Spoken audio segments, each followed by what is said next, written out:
नमस्कार, मी रेणुका बुलेटिनमध्ये तुमचं स्वागत आहे। सगळ्या बातम्या आपण बघणार आहोत, पण सुरुवातीला गृहमंत्र्यांनी केलेल्या एका विधानासंदर्भातली बातमी बुलेटिनच्या सुरुवातीला आपण बघतोय। गृहमंत्र्यांनी एक प्रकारे मनसेला इशारा दिलेला आहे। तेढ निर्माण करणाऱ्यांवर कारवाई करणार असं स्पष्ट इशाराच आता गृहमंत्र्यांनी दिलेला आहे। सलोखा बिघडवणाऱ्यांचा जे बिघडवतील त्यांना आपण कारवाई करणार असल्याचं त्यांच्यावर असं देखील आता गृहमंत्री दिलीप वळसे पाटील यांनी स्पष्ट केलंय आणि एक प्रकारे हा मनसेला दिलेला इशारा मानला जातोय।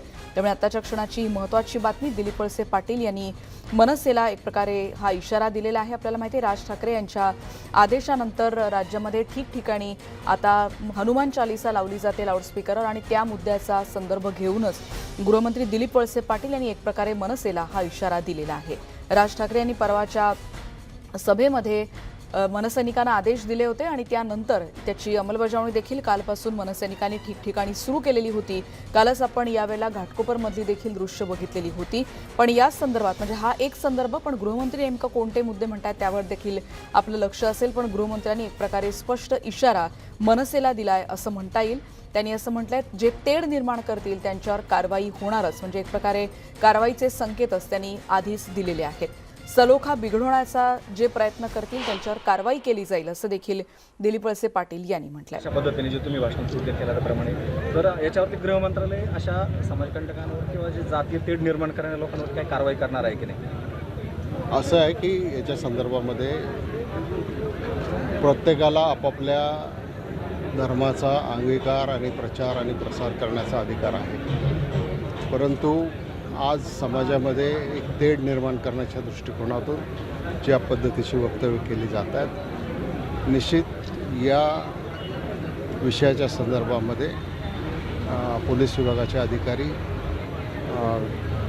विचार करतील आणि काही लोकांनी याच्या संदर्भामध्ये न्यायालयामध्ये पण जायचं ठरवलेलं आहे। तर याच्यामध्ये न्यायालयाचा सुद्धा निर्णय येईल, तर न्यायालयाचा निर्णय आल्याच्या नंतर त्याच्यावर आवश्यक ती उपाययोजना केली जाते।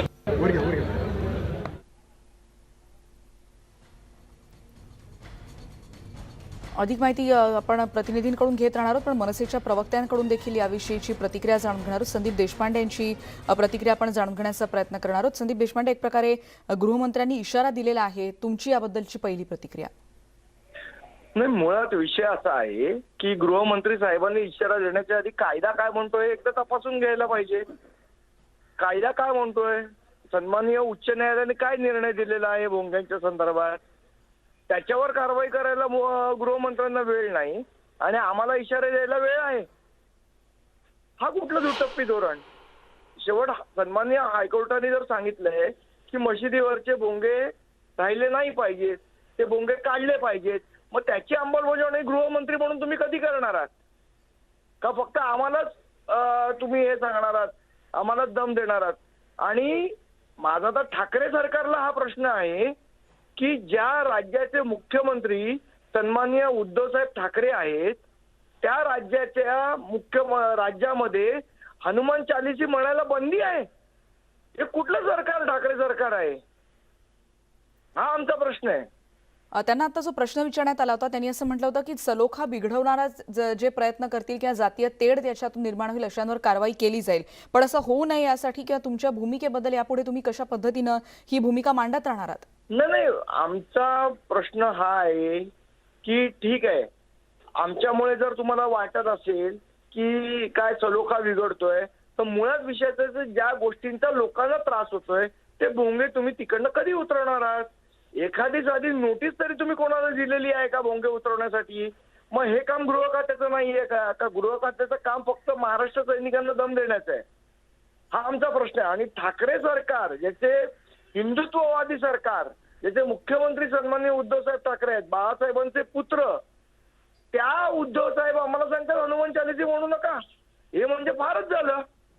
धन्यवाद तुमच्या प्रतिक्रियेबद्दल। संदीप देशपांडे यांची प्रतिक्रिया आपण ऐकली। एकीकडे गृहमंत्र्यांनी मनसेला इशारा दिलाय, जे तेढ निर्माण करतील त्यांच्यावर कारवाई करणार असल्याचं काही वेळापूर्वी गृहमंत्री दिलीप वळसे पाटील यांनी म्हटलंय।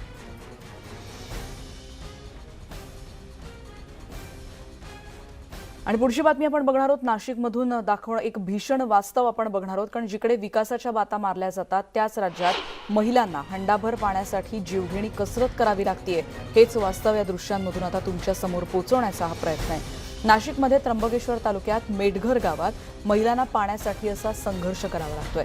गावात पाणी नाही आणि गावापासून सुमारे 1 ते 1.5 किलोमीटर अंतरावर जंगलात असलेल्या एका पडक्या विहिरीत तळाशी असलेलं गढूळ पाणी घेण्यासाठी महिलांची अशी गर्दी होतीये। गेल्या अनेक वर्षांपासून महिलांची ही पायपीट सुरू आहे। हंडाभर पाण्यासाठी त्यांना अशा रीतीनं खोल विहिरीत उतरावं लागतंय आणि इतकी कसरत करून देखील त्यांना हंडाभर पाणी मिळतं, पण ते दूषित आहे आणि त्यामुळे इथल्या ग्रामस्थांचं आरोग्य देखील धोक्यात आलेलं आहे। त्यामुळे या हंडाभर पाण्यासाठी अशा रीतीनं जीवघेणी कसरत या महिलांना करावी लागते।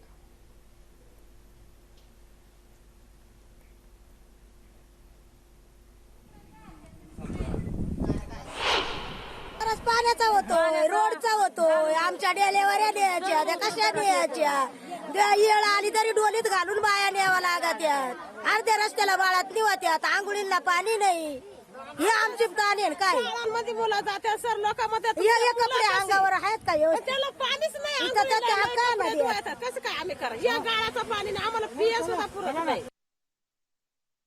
आणि या संदर्भात आपण अधिक माहिती घेणार आहोत। लक्ष्मण घाटळ आमचे प्रतिनिधी आता आपल्या सोबत आहेत। लक्ष्मण, ही दृश्यच इतकी बोलकी आहेत, भीषण वास्तव दाखवणारी आहेत। किती वर्षापासून या महिलांना या त्रासाला सामोरं जावं लागतंय आणि एवढं उतरून जेव्हा त्या खाली उतरत आहेत तेव्हा पण जे पाणी मिळतंय तळाला ते देखील दूषित पाणी आहे। खरं तर नाशिकच्या त्र्यंबकेश्वर तालुक्यातील ही दाहक परिस्थिती असली तरी नाशिक जिल्ह्याच्या ग्रामीण भागात देखील हीच परिस्थिती आहे। नाशिक शहर सोडल्यानंतर अवघ्या 25-30 किलोमीटरच्या अंतरावर गेल्यानंतर प्रत्येक पाड्यावरती आणि प्रत्येक गावामध्ये पाण्यासाठी अशाच प्रकारची कसरत करावी लागती। यापूर्वी देखील न्यूज 18 लोकमतने नाशिकचा सुरगाणा किंवा हर्सुल या भागातल्या दाहक परिस्थितीचं वास्तव जे आहे ते समोर आणलं होतं। त्यानंतर राज्याचे मंत्री आदित्य ठाकरे यांनी देखील एका गावामध्ये दौरा करून त्या ठिकाणी नळ योजना पोहोचवण्याची आश्वासन दिलं होतं। त्या ठिकाणी काम पूर्ण झालं, मात्र अशी दाहकता अशी परिस्थिती ही नाशिकच्या प्रत्येक तालुक्यामध्ये आहे। हे जे दृश्य बघतो आपण हे त्र्यंबकेश्वर तालुक्यातल्या अवघ्या 10-15 किलोमीटर अंतरावर गेलेल्या गावामधलं आहे। खरं तर 2 नोव्हेंबर 2020 मध्ये केंद्र सरकारनं जलजीवन मिशन अशा प्रकारची एक महत्वाकांक्षी योजना आणली। 2024 पर्यंत ही योजना पूर्ण केली जाईल आणि प्रत्येक नागरिकाला, प्रत्येक गावातल्या, खेड्यातल्या, पाड्यातल्या प्रत्येक माणसाला नळाद्वारे पाणी दिलं जाईल अशा प्रकारचं आश्वासन देशाच्या पंतप्रधानांनी दिलं। मात्र प्रत्यक्षामध्ये अशा कुठल्याही योजनांचं काम या गाव पातळीवर, या खेडे पातळीवर होताना दिसत नाहीये आणि त्याचमुळे अशा प्रकारची जीवघेणी कसरत या महिलांना करावी लागते। एकीकडे कोट्यवधी रुपयांचा निधी जो आहे तो खर्च केला जातो। अनेक ठिकाणी पाणी पुरवठा योजना जिल्हा परिषदेच्या माध्यमातून, पंचायत समितीच्या माध्यमातून कागदावर केली जाते आणि प्रत्यक्षात मात्र या योजना राबवल्या जात नाही आणि त्याचंच हे वास्तव जे आहे ते आज अशा प्रकारे समोर आलेलं आहे। खरं तर या विहिरीमध्ये ज्यावेळेला आपण बघतो त्यावेळेला अक्षरशः गिरकी येते, चक्कर येते। आपण या विहिरीतून आणि त्या विहिरीमध्ये या महिला उतरत असतात। केवळ सर्वसामान्य महिला नाही तर गरोदर महिला देखील आपला त्या विहिरीमध्ये आपला जीव मुठीत धरून उतरत असतात। आपल्या मुलांना आंघोळीसाठी ते पाणी असतं। खरं तर तळ गाठलेल्या या विहिरींचं पाणी अशुद्ध आहे, असं असलं तरी या महिला या पाण्यासाठी वणवण करताय आणि पायपीट करताय। एकीकडे सरकार या महिलांना पाणी दिलं जाईल, पाणी पुरवठा योजनेच्या माध्यमातून हे सगळं केलं जाईल असं सांगत असलं तरी स्थानिक लोकप्रतिनिधी, आमदार, खासदार हे नेमकं काय करताय असा प्रश्न या निमित्ताने उपस्थित केला जातोय। केवळ निवडणुकांच्या तोंडावरती ह्या लोकांना पाण्याचं आश्वासन दिलं जातंय आणि हे आश्वासन एका निवडणुकीचं नाहीये। वर्षानुवर्ष या एकाच कामावरती, एकाच निवडणुकीवरती अशा प्रकारचं आश्वासन सरकार देतं आणि त्याच्यावरतीच या निवडणुका जिंकल्या जातात। प्रत्यक्षात मात्र या योजना राबवल्या जात नाही आणि त्याचंच हे भयान आणि भीषण वास्तव जे आहे ते आज आपण बघतोय। त्यामुळे आता यांना अपेक्षा आहे ती या लोकांना मदतीची तातडीनं या ठिकाणी या लोकांना पाणी पुरवठा योजनेच्या माध्यमातून, नळ योजनेच्या माध्यमातून घराघरात पाणी पोहोचवण्याची। खरं तर हा संपूर्ण तालुका जर बघितला, त्र्यंबकेश्वर आणि इगतपुरी हा पाणीदार तालुका आहे। राज्यामध्ये सर्वाधिक पाणी ज्या जिल्ह्यामध्ये पडतं, ज्या तालुक्यामध्ये पडतं तो इगतपुरी आणि त्र्यंबकेश्वरचा बेल्ट मानला जातो। त्या ठिकाणी अनेक धरणं आहे आणि त्या धरणांमधून सहजरित्या या गाव पाड्यांवरती पाणी पोहोचवणं शक्य आहे। मात्र मानसिकता या अधिकाऱ्यांची आणि प्रशासनाची नसल्यामुळे, लोकप्रतिनिधींची नसल्यामुळे सर्वसामान्य लोकांना अशा प्रकारचा त्रास सहन करावा लागतोय आणि त्याचंच हे सगळं वास्तव आहे। त्यामुळे आता तरी या लोकप्रतिनिधींनी, अधिकाऱ्यांनी यावर तातडीने उपाययोजना करणं गरजेचं आहे। अन्यथा अशाच लोकांना, सर्वसामान्य लोकांना जीव मुठीत घेऊन रोज आपलं जीवन जे आहे ते व्यतीत करावं लागेल अशी सगळी परिस्थिती या ठिकाणी आहे। लक्ष्मण, आणि तुम्ही तर म्हणताय की काही वेळेला गरोदर महिलांना देखील या सगळ्या त्रासाला सामोरं जावं लागतं आणि जसं तुम्ही म्हणताय की स्थानिक लोकप्रतिनिधींशी देखील संपर्क करण्याचा प्रयत्न करतोय, पण इतके वर्षांपासून एकीकडे इगतपुरी असेल, त्र्यंबकेश्वर त्र्यंबकेश्वर असेल तिथे जिथे पाण्याचा एवढी समस्या जाणवत नसेल, पण अशा रीतीने या महिलांना अत्यंत जीवघेणी अशी कसरत करून पाण्यासाठी वणवण करावी लागते आणि इतक्यानंतर जेव्हा त्या उतरतायत खाली तेव्हा दूषित पाण्याचा हंडा घेऊन त्यांना वरती यावं लागतं आणि त्याच्या पुढचा प्रश्न असा की यामुळे आरोग्याचा प्रश्न देखील या गावात निर्माण झालेला आहे. पुढची बातमी आपण बघणार आहोत पुण्यातली, कारण पुण्यामध्ये बाउन्सरकडून पालकांना धक्काबुक्की झाल्याचा एक प्रकार आता समोर आलाय. क्लाइन मेमोरियल या शाळेनंतर पुण्यातल्या उंडरी इथे युरो शाळेत पुन्हा एकदा बाउन्सरकडून पालकांना धक्काबुक्की करण्यात आल्याचा प्रकार घडलाय. शाळेत विद्यार्थ्यांना प्रवेश नाकारण्यात येत होता आणि यावेळी आलेल्या पालकांना बाउन्सरकडून धक्काबुक्की करण्यात आली. खरं तर शिक्षण मंत्री वर्षा गायकवाड यांनी शाळेत बाउन्सर न ठेवण्याच्या सूचनाही दिल्या आहेत, पण त्या आदेशाला देखील तिथे जुमानत नसल्याचंच म्हणावं लागेल, कारण एक प्रकारे पुण्यामध्ये पुन्हा एकदा एका शाळेमध्ये बाउन्सरकडून पालकांना धक्काबुक्की करण्यात आली. शालेय शुल्काबद्दल ज्या विद्यार्थ्यांच्या पालकांनी शिक्षण उपसंचालकांकडे देखील तक्रारी केल्या होत्या त्या विद्यार्थ्यांना ईमेल देखील करण्यात आलेला होता आणि टीसी देखील पाठवण्यात आलेलं होतं. त्यामुळे या बाउन्सर्सवर कुणाचाही वचक नाही का असा प्रश्न देखील यामुळे उपस्थित होतोय.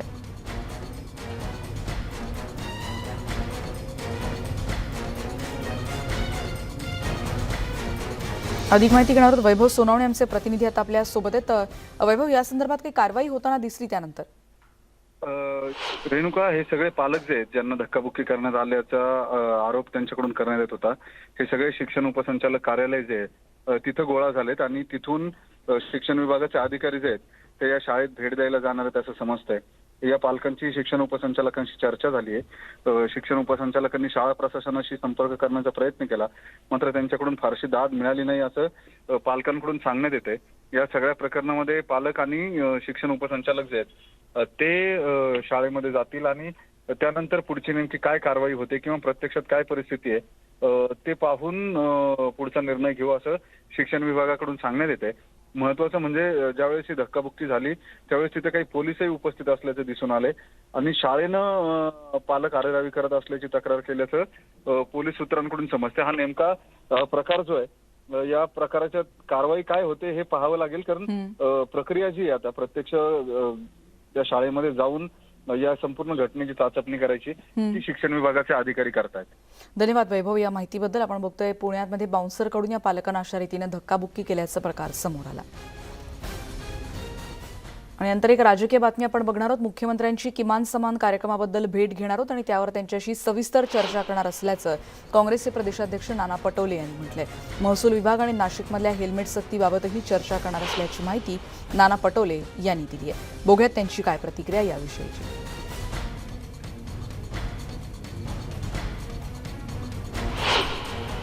आपण कॉमन मिनिमम प्रोग्राम अंतर्गत मुख्यमंत्र्यांना पत्र लिहिलं होतं, ते प्रोग्राम सुरू झाले आहेत का? आपली नाराजी व्यक्त केली होती. आज मी आणि मुख्यमंत्री महोदयांची भेट संध्याकाळी आहे, त्याच्यामध्ये या सगळ्या विषयाची चर्चा होईल.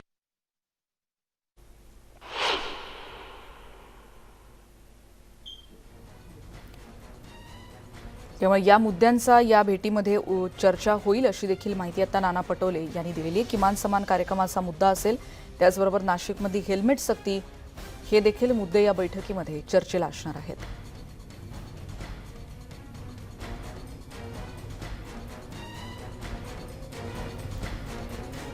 त्यामुळे काँग्रेसचे प्रदेशाध्यक्ष नाना पटोले आज मुख्यमंत्र्यांची भेट घेणार असल्याची माहिती कळते.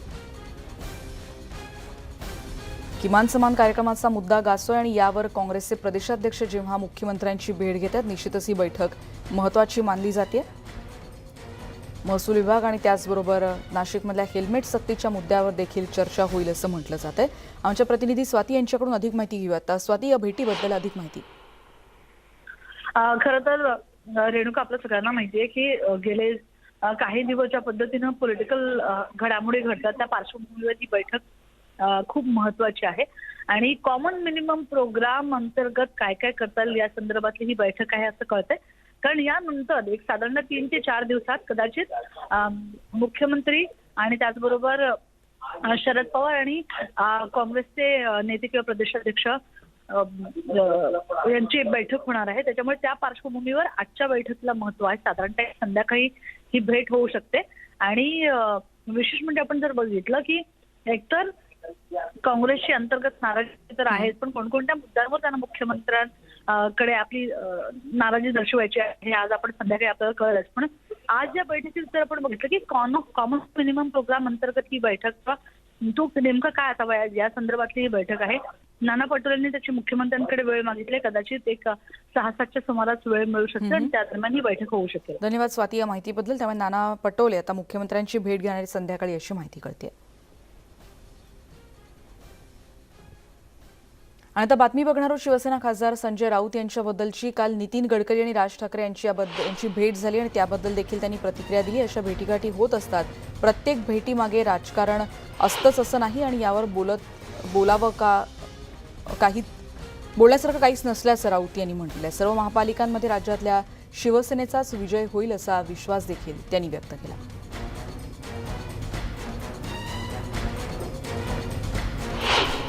काही नाही वाटत. काय वाटणार असं आहे की अशा भेटीगाठी होत असतात. आम्ही अनेकांना भेटतो, आमच्याकडे अनेक लोक येतात. प्रत्येक भेटीमागे काही राजकारण असतं असं नाही ना. त्याच्यावरती आम्ही बोलावं असं काही नाही. चंद्रकांत दादा पाटलांनी फार चांगली सूचना केलेली बरं का. त्याच्यामुळे गोव्यातले हे जे 2 मतदारसंघ आहेत, पणजी मतदारसंघ जिथे उत्पल पर्रीकरांचा पराभव झाला, साखळी मतदारसंघ जिथे प्रमोद सावंत जिंकले, आनंद आहे. या दोन्ही मतदारसंघातल्या मतदारांची आधी ईडी चौकशी जर लावली तर त्याचं आम्ही स्वागत करू. आणि चंद्रकांत दादांचे वक्तव्य फार इंटरेस्टिंग आहे. आणि यानंतर एक ब्रेक घेऊन आपण परत भेटणार आहोत. पहा फक्त न्यूज 18 लोकमत.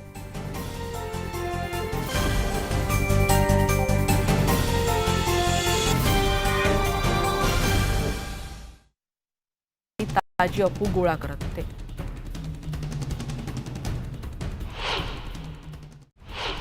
दक्षिण युक्रेनमधल्या मायकोलेव्हमधल्या प्रादेशिक सरकारी इमारतीवर रशियानं रॉकेट हल्ला केला. यात 33 जणांचा मृत्यू झाल्याची माहिती कळतेय.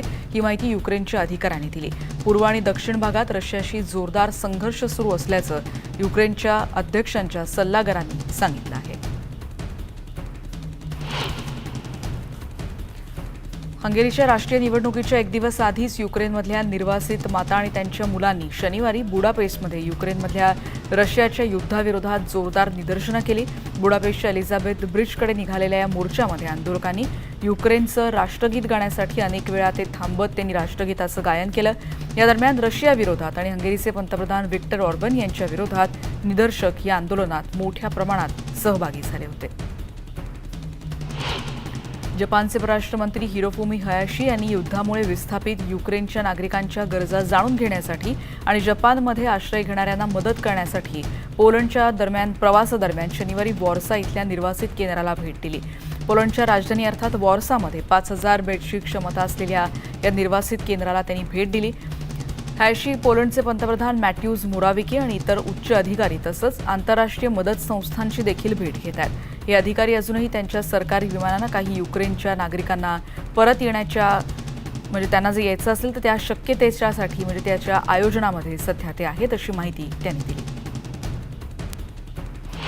युक्रेनमधल्या शेकडो निर्वासितांनी सीमेजवळच्या पोलंडमधल्या मेडिका इथल्या बंद क्रीडा हॉलमध्ये सध्या आश्रय घेतलेला आहे. 400 बेड्सनं हा सगळा हॉल भरून गेलाय. 323 बेड्स सध्या पूर्णपणे व्यापलेले आहेत. युक्रेनच्या विरोधात हे जे सगळं युद्ध सुरू पुकारलेलं आहे रशियानं, यात 10,000 निर्वासित या हॉलमध्ये राहिलेत. पोलंडच्या सीमेजवळ असलेल्या प्रेझिमिसलमध्ये जुनं टेस्को सुपरमार्केटचं एक गोडाऊन होतं अर्थात गोदाम होतं जे आता निर्वासितांसाठीचं केंद्र बनलं. निर्वासित केंद्राचे समन्वयक मार्टिन जेम्स यांनी जी माहिती दिली त्यानुसार आमच्याकडे 35 लोक सतत फक्त जे देणग्या दिल्या जात आहेत त्याच्या निधी जो दिला जातोय त्याची वर्गणी त्याचं कशा रीतीनं त्याची मदत पोचवायची यासाठी काम करतात आणि यासाठी बाहेर रांगाही लागल्यात असं त्यांनी सांगितलं. रशिया